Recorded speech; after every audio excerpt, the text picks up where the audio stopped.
हम स्वयं फंस गए हैं, बंधे कीर मरकट की नाई। हमने स्वयं सुख भोग की लालसा से अपने को फंसा लिया। अब वास्तविक सुख क्या है, चरम सुख क्या है, हमारी आंतरिक मांग क्या है, ये हम नहीं जान पा रहे। बस सामने दृश्य को देखा और टूट पड़े, सुख भोग लेंगे, हम सुखी हो जाएंगे। ये भ्रम है। तुम किसी प्रकृति जनित रचना से कभी सुखी नहीं हो सकते, क्योंकि तुम परमात्मा अंश हो। तुम अपने अंशी की खोज कर रहे हो।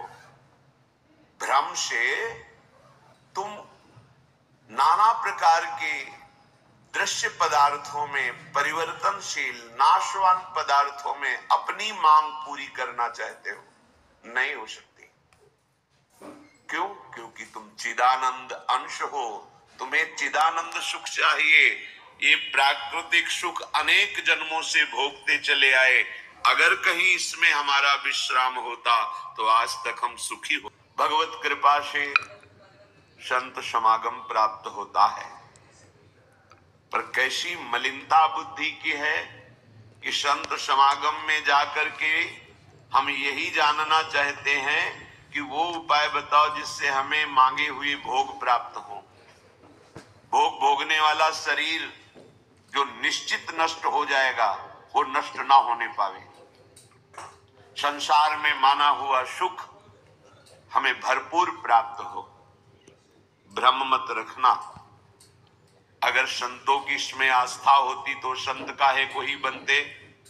जिनमें उनकी आस्था नहीं है वो तुम्हें कैसे दे सकते हैं। एक अंधा कुएं में गिरने जा रहा हो तो कोई नेत्र वाला उसको कैसे ढकेल सकता है, कैसे जाने दे सकता है। ऐसे ही हम ज्ञान नेत्रों से अंधे हैं, इसलिए हम इस भवकूप में नाना प्रकार के सुख की लालसा से कूदने जा रहे हैं या कूद चुके हैं। संतों का समागम बचाने के लिए होता है, फंसाने के लिए नहीं होता। लोग पूछते हैं कि संतों का क्या चमत्कार है, दिखाओ अपना चमत्कार। संतों का वास्तविक जो भगवत प्रेमी महात्मा है, उनका स्वाभाविक चमत्कार प्रकट होता है। उनके दर्शन से, उनके संभाषण से, उनके सानिध्य से विकारों का नाश और भगवत चरणारविंद की प्रीति, विषयी मन का निर्मल हो जाना, भोगों की तरफ आकर्षित चित्त वृत्ति का भगवदाकार हो जाना, ये संतों का चमत्कार। तुम्हारा कोई रोग ठीक हो जाए, कोई भोग मिल जाए, कोई परिस्थिति सुधर जाए, इसे संतों का चमत्कार मत समझना। ये प्रारब्ध भोग सुख और दुख, पुण्य और पाप से प्रकट होते हैं, इसमें किसी का प्रभाव काम नहीं करेगा। अगर ऐसा होता तो संतों के शरीर में कभी कष्ट ही ना होता। भ्रम में मत फंसो, भ्रम में मत फंसो कि कोई संत तुम्हारे शरीर को अजर अमर बना देगा, तुम्हें भोगों की बाहुल्यता मिल जाएगी। व्यर्थ में भाग दौड़ बंद करो। हाँ, वास्तविक तुम यदि महासुख को चाहते हो और मृत्यु के भय से बचना चाहते हो तो एकमात्र रास्ता है, प्रभु श्री हरि के चरणों का आश्रय ले लो। हरि स्मृति सर्व विपद विमोक्षणम। भगवान का भजन, भगवान की स्मृति निश्चित तुम्हें समस्त दुखों से बचा लेगी। भगवान की शरणागति, समुझ जे आए शरण ते डरत ना काल डर। मृत्यु क्या चीज है? पर प्रभु के नाम जपने में रुचि नहीं, प्रभु की चरण दासता में भावना नहीं, तो तुम सोचते हो कुछ चंद रुपए और कुछ फल पुष्प आदि दे करके हम रोग रहित तो हो जाएं, शोक रहित तो हो जाएं। भूल मत करना।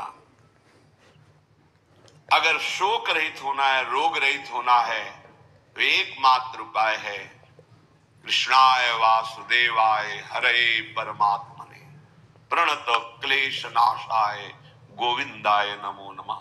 गोविंद को नमस्कार करो और जिह्वा से पुकारो कृष्ण कृष्ण गोविंद गोविंद। राधा राधा राधा, निश्चित जन्म जन्म के अशुभ नष्ट हो जाएंगे, आप स्वयं परम सुखी हो जाएंगे, शरीर राग नष्ट हो जाएगा, ऐसा अद्भुत सुख मिलेगा, कृतकृत्य हो जाओगे। पर अब इस मार्ग में चलने के लिए जब कदम रखोगे तो असत वृत्तियों का त्याग करना होगा। यही सब फेल हो जाते हैं।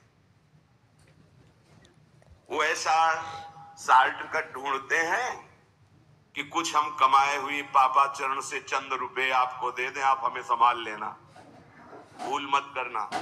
कभी ऐसा नहीं हो सकता। नाली के पानी से हाथ धोने से कभी हाथ पवित्र और निर्मल नहीं होते। ऐसे मलिन आचरण करके कमाए हुए धन से कभी तुम्हें पवित्रता प्राप्त नहीं हो सकती। ये सब नाटकबाजी मन की है। वहां चलो तुम्हारा सुधर जाएगा, कुछ नहीं सुधरेगा जब तक तुम सुधारना नहीं चाहोगे। तुम सुधारो अपने आप को। किसी का आशीर्वाद कोई काम नहीं करेगा जब तक तुम अपने आचरण नहीं सुधारोगे। तुम खाओ मांस, पियो मदिरा, करो व्यभिचार, नाना प्रकार की हिंसात्मक वृत्ति, तुम्हें भगवान भी नहीं माफ करेंगे, चाहे जहां भाग के चले जाओ। अधर्म आचरण करने वाले को भगवान कहते हैं मैं साक्षात काल रूप से दंड देता हूं। शरणागत होकर नियम के अनुसार चलोगे तो भगवान तुम्हें दुलार करेंगे मां की तरह। ये सिद्धांत है। नाटकबाजी में फंसो तो फंसो, सिद्धांत से चलोगे तो कभी धोखा नहीं खाओगे, आनंद में मगन रहोगे। पर सिद्धांत में चलने के लिए असत त्याग करना होता है, इसीलिए सब फेल हो जाते हैं। कोई बिरला गुरु कृपा पात्र ही कदम आगे बढ़ाता है। ये भीड़ भागम दौड़ केवल वासनाओं की पूर्ति के लिए तो भ्रम में मत रहना। किसी का आशीर्वाद, किसी की कृपा तुम्हें वासनाओं से नहीं बचा सकती। एकमात्र उपासना ही वासना से बचा सकती है। और उपासना तुम करने के लिए जब तैयार होगे तो ये गंदी बातें, गंदे आचरण ये आपको त्यागना होगा। बस यही तुम्हारी गाड़ी फेल हो जाती। ये हम नहीं त्याग सकते तो फिर तुम्हें कोई बचा भी नहीं सकता। लिख लो, अपने दिमाग में लिख लो, अगर बचना है तो एकमात्र मामे ये प्रपद्यन्ते माया में ताम तरन्ते। जितना भी समझाओ ये पागलपन छोड़ते ही नहीं। बस कोई जंतु ऐसा हो, कोई भस्म ऐसी हो, बस हम नाटक में रीझना चाहते हैं। अरे प्यारे, यदि वो तुम्हें सुखी कर सकता है तो वो खुद क्यों सुखी नहीं हो जाता? तुम नहीं सोच पा रहे हो? पागल हो तुम? यदि वो तुम्हें रोग रहित कर सकता है तो खुद क्यों नहीं रोग रहित हो जाता? यदि वो तुम्हारे को चमत्कार दिखा सकता है तो अपने को चमत्कार दिखाकर प्रभु का साक्षात्कार क्यों नहीं कर लेता? पागल बन रहे हो। सिद्धांत को समझो। तब लगी कुशल न जीव कहूं, सपने हूं मन विश्राम, जब लग भजतन राम कहूं, शोक धाम तजिका।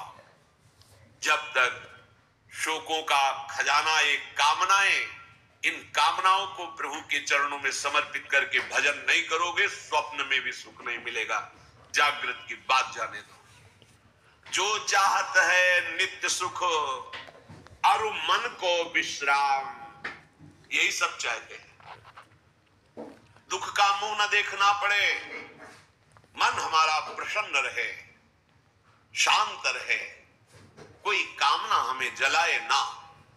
हाँ, है मार्ग। हित ध्रुव हित सो भजत रहो, पल पल श्यामा श्याम श्यामा श्याम श्यामा श्याम। अब ये करना नहीं, तुम्हें भजन करना नहीं, पवित्रता से रहना नहीं, आचरण सुधारने नहीं, मनमानी आचरण करना है तो भगवान तुम्हारे हृदय में भी बैठे, कुछ नहीं कर पा रहे। देख लो ना, सबके हृदय अछत विकारी, सकल जीव जग दीन दुखारी। सबके हृदय में अखंड आनंद परमात्मा विराजमान है, लेकिन सब दुखी है, सब क्लेशित है, अशांत है। क्यों? तहां बेदस कारण राखा, भजन प्रभाव संत श्रुति भाखा। भजन नहीं कर रहे हो इसलिए। भजन के बिना कुछ नहीं हो सकता। मान लो हमारी बात, कहीं भागने की जरूरत नहीं। राधा राधा राधा सब ठीक कर देंगी लाडली जो। बड़ी करुणामयी है। यदि आप भजन नहीं करोगे तो वारी मथे ग्रत होए बर सिकता ते बर तेल, बिनु हरि भजन न भवतरी या सिद्धांत अपेल। इसे कोई काट नहीं सकता, अपेल सिद्धांत है। विनिश्चितम बदामि तेन अन्यथा वचांस में हरिम भजन्ति ये नरा भवसागर तरन्ति।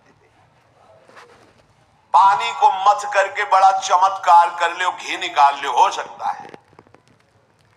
बालू को पेर करके तेल निकाल सकते, हो सकता है। असंभव को तुम ये संभव कर सकते हो, पर भजन के बिना तुम दुख से निवृत्त नहीं हो सकते। गोस्वामी जी का अटल विश्वास, महापुरुषों का अटल विश्वास, शास्त्र का अटल आदेश, बिना भजन किए तुम्हारे अशुभ कर्म नष्ट नहीं होंगे, और अशुभ कर्म नष्ट हुए बिना तुम सुखी नहीं हो सकते। सिद्धांत से चलोगे तो सुखी हो जाओगे, नहीं भटकते घूमोगे, पूरा जीवन नास्तिकता और अश्रद्धा में उतर जाएगा। सिद्धांत से चलोगे तो कृतकृत्यता का अनुभव होने लगेगा, और नाच नाच कर कहोगे संत समागम का क्या फल होता है, ये मैं पा गया। पायो जी पायो, मैंने राम रतन धन पायो। तुम्हारा घूम रहा है जी, कोई औषधि मिल जाए, कोई भस्म मिल जाए, कोई जंतुर बांध दे, कोई आशीर्वाद दे दे, अरे पागल हो। तुम्हारे कर्म ही तुम्हें दंड देंगे, तुम्हारे कर्म ही तुम्हें सुखी करेंगे। हाँ, हम कैसे अपने कर्मों को सुधारें, ये है संत समागम। आप अपने द्वारा अपना उद्धार कीजिए, कोई तुम्हारा उद्धार नहीं कर सकता। उद्धार की युक्तियां, उद्धार का मार्ग, उद्धार के सिद्धांत और सहयोग, ये संतों से प्राप्त होता है। आशीर्वाद से उद्धार नहीं होता, आशीर्वाद से सुख दुख की निवृत्ति नहीं होती, वो ज्ञान से होती है। उसके लिए आपको भजन करना पड़ेगा, सत्य आचरण में चलना होगा, दुख को सहना होगा, सुख को दबाना होगा, उसमें अभिमान करके फूलना नहीं होगा। तब आप उस महासुख में पहुंचोगे जिसे चरम अवस्था का सुख कहते हैं। संत समागम दुर्लभ इसी बात के लिए। इसका मतलब ये नहीं छूछा करके तुम्हारे दुखों का नाश हो जाएगा। भाग लो, पूरे ब्रह्मांड में जाओ, अगर कहीं सुखी हो जाना तो बताना हमें आके। समझना ही नहीं चाहते। भगवान कृपा करके बोल रहे हैं, औरों की तो बात क्या है, अब समझ लो। श्री भगवान कह रहे हैं, इदम तुते गृहतमं प्रवक्ष्याम्यनसूयवे, ज्ञानम विज्ञान सहितम यज्ञात्वा मोक्षसे अशुभात्। हे अर्जुन, ये मैं तुम्हें बहुत गुह्य बात कह रहा हूं। क्या होता है जब हृदय की बात कुछ कहने को आती है तो बार बार कहा जाता है कि आप अन्यथा मत सोचना, सत्य सत्य सत्य कह रहा हूं, ये बात तुम केवल समझ लीजिए। मतलब वो विवश होकर अपने हृदय की बात तुम्हें दे रहे हैं, जो छुपाए रखे जीवन भर वो तुम्हें दे रहे हैं, पर अनाधिकारी होने के कारण वो बात पकड़ नहीं पाते। संतों की बात में ही तुम्हारा कल्याण छुपा हुआ है। उनकी बात मान लो, फिर आप देख लो कैसे आपकी अध्यात्म उन्नति होती है। आप जो भी करेंगे वो अहम की धरा से होगा। अहम की धरा लोक लोकांतर तक ले जा सकती, लेकिन जीवन मुक्त नहीं कर सकती। जीवन मुक्त होने के लिए अहम का विसर्जन चाहिए, वो होता है गुरु कृपा से, संतों के वचनों से। विश्वास कीजिए, बिना संत वचन गुरु वचन पर चले कोई जीवन मुक्त नहीं